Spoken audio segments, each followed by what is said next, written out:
Paper 165. The Perean Mission begins.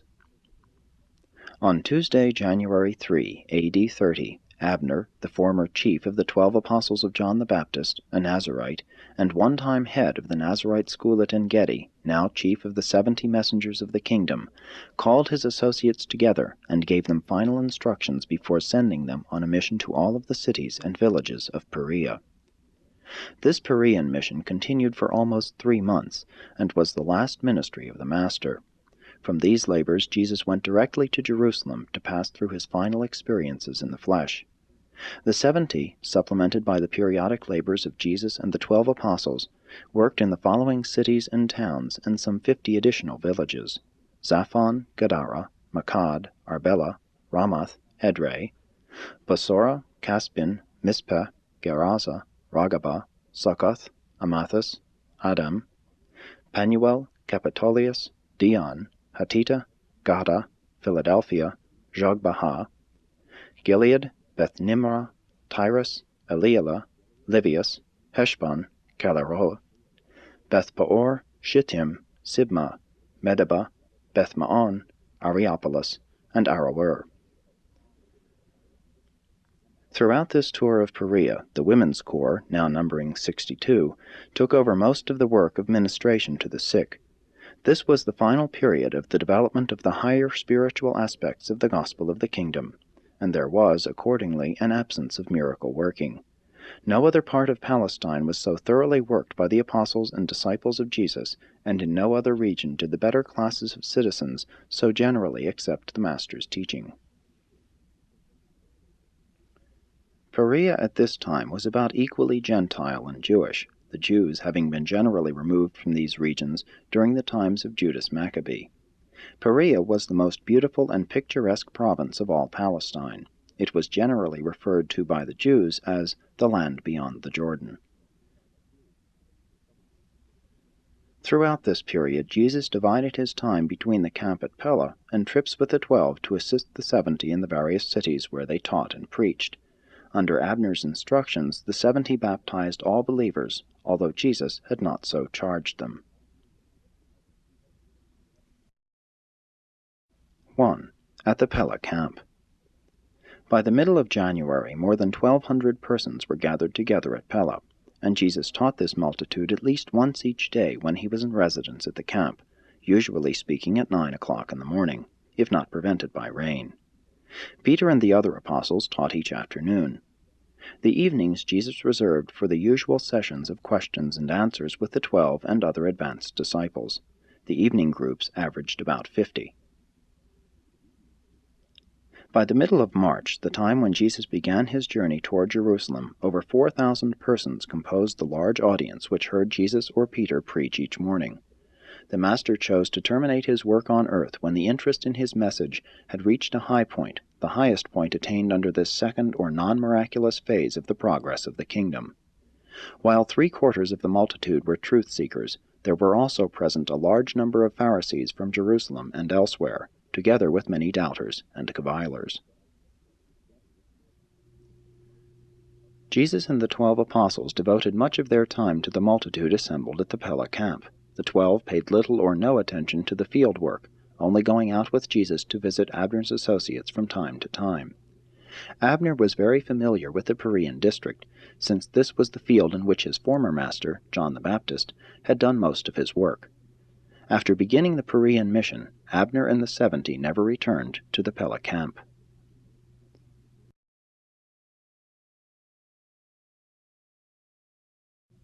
2.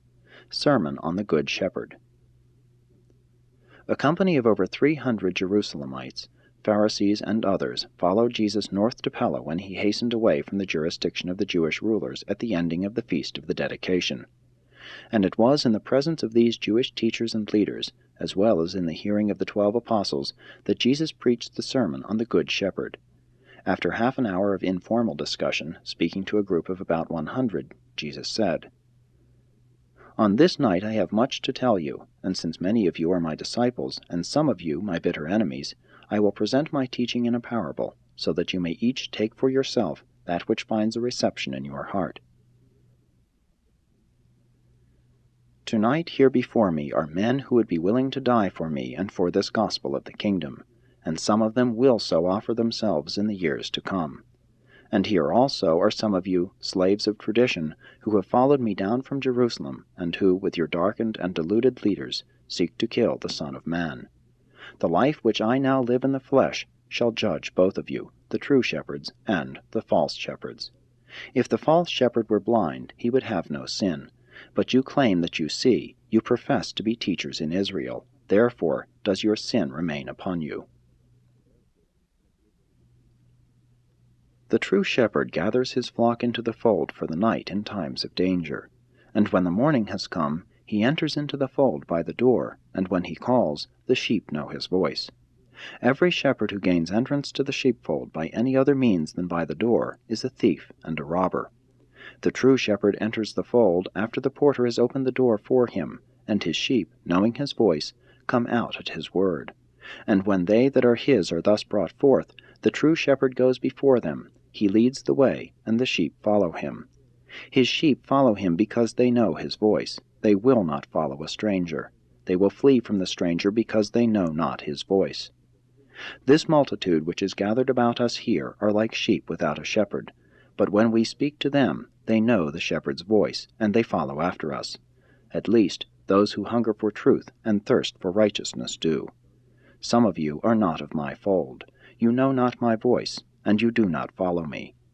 And because you are false shepherds, the sheep know not your voice, and will not follow you. And when Jesus had spoken this parable, no one asked him a question. After a time he began to speak, and went on to discuss the parable. You who would be the under-shepherds of my Father's flocks must not only be worthy leaders, but you must also feed the flock with good food. You are not true shepherds unless you lead your flocks into green pastures and beside still waters. And now, lest some of you too easily comprehend this parable, I will declare that I am both the door to the Father's sheepfold, and at the same time the true shepherd of my Father's flocks. Every shepherd who seeks to enter the fold without me shall fail, and the sheep will not hear his voice. I, with those who minister with me, am the door. Every soul who enters upon the eternal way by the means I have created and ordained shall be saved and will be able to go on to the attainment of the eternal pastures of paradise. But I also am the true shepherd who is willing even to lay down his life for the sheep. The thief breaks into the fold only to steal and to kill and to destroy. But I have come that you may all have life, and have it more abundantly. He who is a hireling, when danger arises, will flee and allow the sheep to be scattered and destroyed.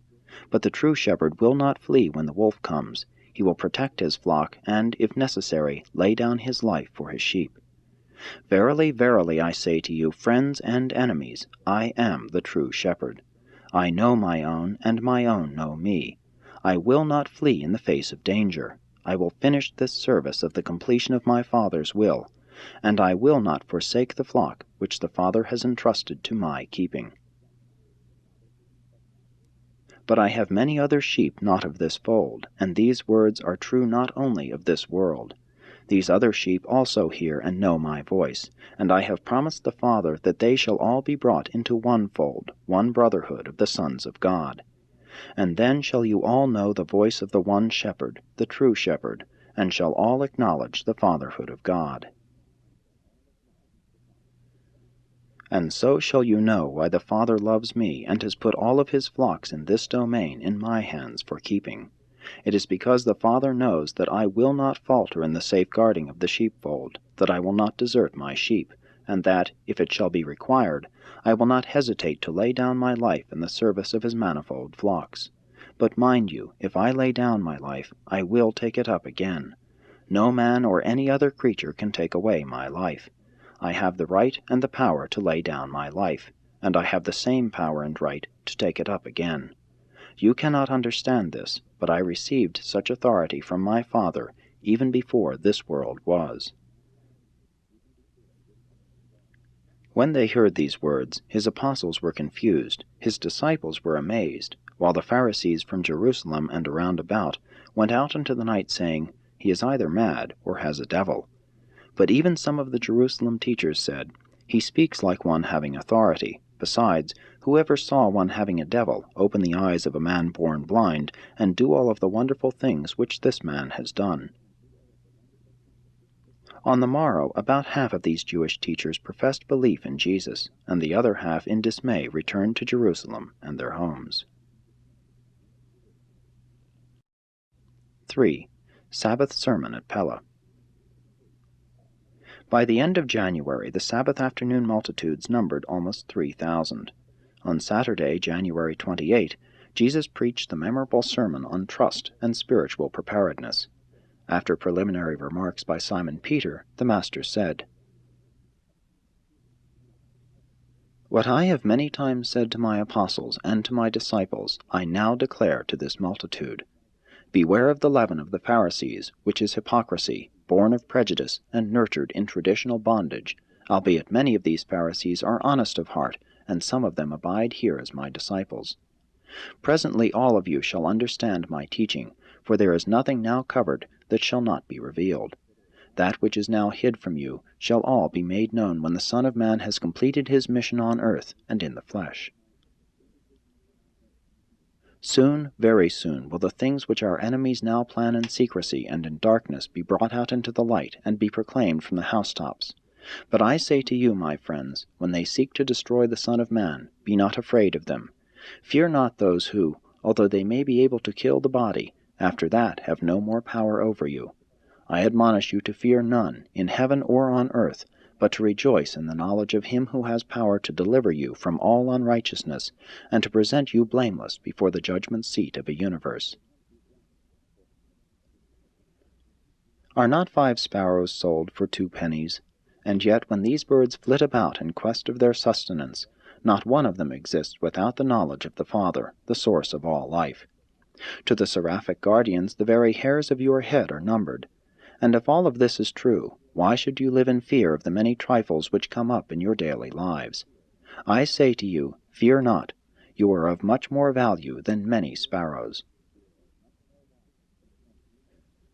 All of you who have had the courage to confess faith in my gospel before men, I will presently acknowledge before the angels of heaven.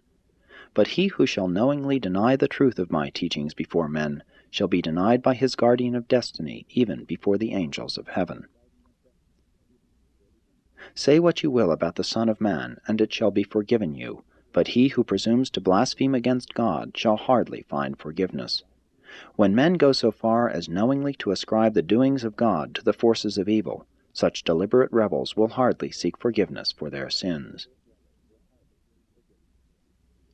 And when our enemies bring you before the rulers of the synagogues and before other high authorities, be not concerned about what you should say, and be not anxious as to how you should answer their questions. For the Spirit that dwells within you shall certainly teach you in that very hour what you should say in honor of the gospel of the kingdom. How long will you tarry in the valley of decision? Why do you halt between 2 opinions? Why should Jew or Gentile hesitate to accept the good news that he is a son of the eternal God? How long will it take us to persuade you to enter joyfully into your spiritual inheritance? I came into this world to reveal the Father to you and to lead you to the Father. The first I have done, but the last I may not do without your consent. The Father never compels any man to enter the kingdom. The invitation ever has been and always will be, whosoever will, let him come and freely partake of the water of life. When Jesus had finished speaking, many went forth to be baptized by the apostles in the Jordan, while he listened to the questions of those who remained. 4. Dividing the inheritance. As the apostles baptized believers, the Master talked with those who tarried. And a certain young man said to him, "Master, my father died leaving much property to me and my brother, but my brother refuses to give me that which is my own. Will you then bid my brother divide this inheritance with me?" Jesus was mildly indignant that this material-minded youth should bring up for discussion such a question of business, but he proceeded to use the occasion for the impartation of further instruction. Said Jesus, "Man, who made me a divider over you? Where did you get the idea that I give attention to the material affairs of this world?" And then, turning to all who were about him, he said, "Take heed and keep yourselves free from covetousness. A man's life consists not in the abundance of the things which he may possess. Happiness comes not from the power of wealth, and joy springs not from riches.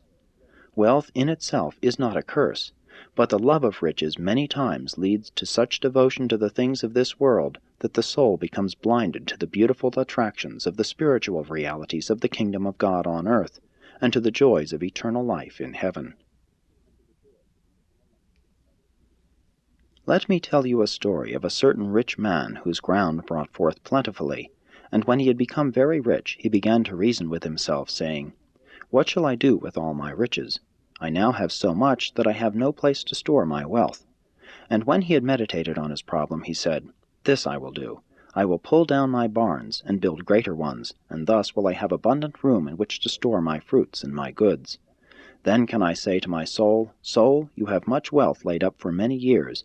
Take now your ease, eat, drink, and be merry, for you are rich and increased in goods." But this rich man was also foolish. In providing for the material requirements of his mind and body, he had failed to lay up treasures in heaven for the satisfaction of the spirit and for the salvation of the soul. And even then he was not to enjoy the pleasure of consuming his hoarded wealth, for that very night was his soul required of him. That night there came the brigands who broke into his house to kill him, and after they had plundered his barns they burned that which remained. And for the property which escaped the robbers, his heirs fell to fighting among themselves. This man laid up treasures for himself on earth, but he was not rich toward God. Jesus thus dealt with the young man and his inheritance because he knew that his trouble was covetousness. Even if this had not been the case, the Master would not have interfered, for he never meddled with the temporal affairs of even his apostles, much less his disciples. When Jesus had finished his story, another man rose up and asked him, "Master, I know that your apostles have sold all their earthly possessions to follow you, and that they have all things in common, as do the Essenes. But would you have all of us who are your disciples do likewise? Is it a sin to possess honest wealth?" And Jesus replied to this question, "My friend, it is not a sin to have honorable wealth, but it is a sin if you convert the wealth of material possessions into treasures which may absorb your interests and divert your affections from devotion to the spiritual pursuits of the kingdom. There is no sin in having honest possessions on earth, provided your treasure is in heaven, for where your treasure is, there will your heart be also. There is a great difference between wealth which leads to covetousness and selfishness, and that which is held and dispensed in the spirit of stewardship by those who have an abundance of this world's goods, and who so bountifully contribute to the support of those who devote all their energies to the work of the kingdom. Many of you who are here and without money are fed and lodged in yonder tented city, because liberal men and women of means have given funds to your host, David Zebedee, for such purposes. But never forget that, after all, wealth is unenduring. The love of riches all too often obscures and even destroys the spiritual vision. Fail not to recognize the danger of wealth's becoming not your servant, but your master. Jesus did not teach nor countenance improvidence, idleness, indifference to providing the physical necessities for one's family, or dependence upon alms. But he did teach that the material and temporal must be subordinated to the welfare of the soul and the progress of the spiritual nature in the kingdom of heaven. Then, as the people went down by the river to witness the baptizing, the first man came privately to Jesus about his inheritance, inasmuch as he thought Jesus had dealt harshly with him. And when the master had again heard him, he replied, "My son, why do you miss the opportunity to feed upon the bread of life on a day like this, in order to indulge your covetous disposition? Do you not know that the Jewish laws of inheritance will be justly administered if you will go with your complaint to the court of the synagogue? Can you not see that my work has to do with making sure that you know about your heavenly inheritance? Have you not read the Scripture? There is he who waxes rich by his wariness and much pinching, and this is the portion of his reward. Whereas he says, I have found rest, and now shall be able to eat continually of my goods, yet he knows not what time shall bring upon him, and also that he must leave all these things to others when he dies. Have you not read the commandment, You shall not covet? And again, They have eaten and filled themselves and waxed fat, and then did they turn to other gods. Have you read in the Psalms that the Lord abhors the covetous, and that the little a righteous man has is better than the riches of many wicked? If riches increase, set not your heart upon them. Have you read where Jeremiah said, Let not the rich man glory in his riches? And Ezekiel spoke truth when he said, With their mouths they make a show of love, but their hearts are set upon their own selfish gain. Jesus sent the young man away, saying to him, My son, what shall it profit you if you gain the whole world and lose your own soul? To another standing nearby, who asked Jesus how the wealthy would stand in the day of judgment, he replied, I have come to judge neither the rich nor the poor, but the lives men live will sit in judgment on all. Whatever else may concern the wealthy in the judgment, at least 3 questions must be answered by all who acquire great wealth, and these questions are: 1. How much wealth did you accumulate? 2. How did you get this wealth? 3. How did you use your wealth? Then Jesus went into his tent to rest for a while before the evening meal. When the apostles had finished with the baptizing, they came also, and would have talked with him about wealth on earth and treasure in heaven, but he was asleep.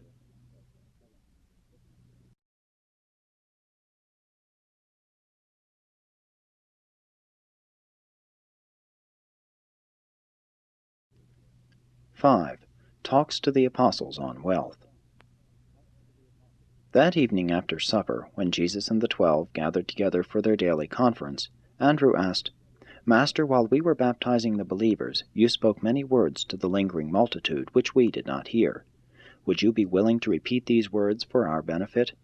And in response to Andrew's request, Jesus said, Yes, Andrew, I will speak to you about these matters of wealth and self-support. But my words to you, the apostles, must be somewhat different from those spoken to the disciples and the multitude, since you have forsaken everything, not only to follow me, but to be ordained as ambassadors of the kingdom. Already have you had several years' experience, and you know that the Father whose kingdom you proclaim will not forsake you. You have dedicated your lives to the ministry of the kingdom. Therefore be not anxious or worried about the things of the temporal life, what you shall eat, nor yet for your body, what you shall wear. The welfare of the soul is more than food and drink. The progress in the spirit is far above the need of raiment. When you are tempted to doubt the sureness of your bread, consider the ravens. They sow not, neither reap. They have no storehouses or barns, and yet the Father provides food for every one of them that seeks it. And of how much more value are you than many birds? Besides, all of your anxiety or fretting doubts can do nothing to supply your material needs. Which of you by anxiety can add a handbreadth to your stature, or a day to your life? Since such matters are not in your hands, why do you give anxious thought to any of these problems? Consider the lilies, how they grow. They toil not, neither do they spin. Yet I say to you, even Solomon in all his glory was not arrayed like one of these. If God so clothes the grass of the field, which is alive today, and tomorrow is cut down and cast into the fire, how much more shall he clothe you, the ambassadors of the heavenly kingdom? O you of little faith! When you wholeheartedly devote yourselves to the proclamation of the gospel of the kingdom, you should not be of doubtful minds concerning the support of yourselves or the families you have forsaken. If you give your lives truly to the gospel, you shall live by the gospel. If you are only believing disciples, you must earn your own bread and contribute to the sustenance of all who teach and preach and heal. If you are anxious about your bread and water, wherein are you different from the nations of the world who so diligently seek such necessities? Devote yourselves to your work, believing that both the Father and I know that you have need of all these things. Let me assure you, once and for all, that, if you dedicate your lives to the work of the kingdom, all your real needs shall be supplied. Seek the greater thing, and the lesser will be found therein. Ask for the heavenly, and the earthly shall be included. The shadow is certain to follow the substance. You are only a small group, but if you have faith, if you will not stumble in fear, I declare that it is my Father's good pleasure to give you this kingdom. You have laid up your treasures where the purse waxes not old, where no thief can despoil, and where no moth can destroy. And as I told the people, where your treasure is, there will your heart be also. But in the work which is just ahead of us, and in that which remains for you after I go to the Father, you will be grievously tried. You must all be on your watch against fear and doubts. Every one of you gird up the loins of your minds, and let your lamps be kept burning. Keep yourselves like men who are watching for their master to return from the marriage feast, so that, when he comes and knocks, you may quickly open to him. Such watchful servants are blessed by the master who finds them faithful at such a great moment. Then will the master make his servants sit down while he himself serves them. Verily, verily, I say to you that a crisis is just ahead in your lives, and it behooves you to watch and be ready. You well understand that no man would suffer his house to be broken into if he knew what hour the thief was to come. Be you also on watch for yourselves, for in an hour that you least suspect, and in a manner you think not, shall the Son of Man depart. For some minutes the 12 sat in silence. Some of these warnings they had heard before, but not in the setting presented to them at this time. 6. Answer to Peter's question. As they sat thinking, Simon Peter asked, Do you speak this parable to us, your apostles, or is it for all the disciples? And Jesus answered, In the time of testing, a man's soul is revealed. Trial discloses what really is in the heart. When the servant is tested and proved, then may the Lord of the house set such a servant over his household and safely trust this faithful steward to see that his children are fed and nurtured. Likewise will I soon know who can be trusted with the welfare of my children when I shall have returned to the Father. As the Lord of the household shall set the true and tried servant over the affairs of his family, so will I exalt those who endure the trials of this hour in the affairs of my kingdom. But if the servant is slothful, and begins to say in his heart, My master delays his coming, and begins to mistreat his fellow servants, and to eat and drink with the drunken, then the Lord of that servant will come at a time when he looks not for him, and finding him unfaithful, will cast him out in disgrace. Therefore you do well to prepare yourselves for that day when you will be visited suddenly and in an unexpected manner. Remember, much has been given to you, therefore will much be required of you. Fiery trials are drawing near you. I have a baptism to be baptized with, and I am on watch until this is accomplished. You preach peace on earth, but my mission will not bring peace in the material affairs of men, not for a time at least. Division can only be the result where 2 members of a family believe in me and 3 members reject this gospel. Friends, relatives, and loved ones are destined to be set against each other by the gospel you preach. True, each of these believers shall have great and lasting peace in his own heart, but peace on earth will not come until all are willing to believe and enter into their glorious inheritance of sonship with God. Nevertheless, go into all the world proclaiming this gospel to all nations, to every man, woman, and child. And this was the end of a full and busy Sabbath day. On the morrow Jesus and the 12 went into the cities of northern Perea to visit with the 70, who were working in these regions under Abner's supervision.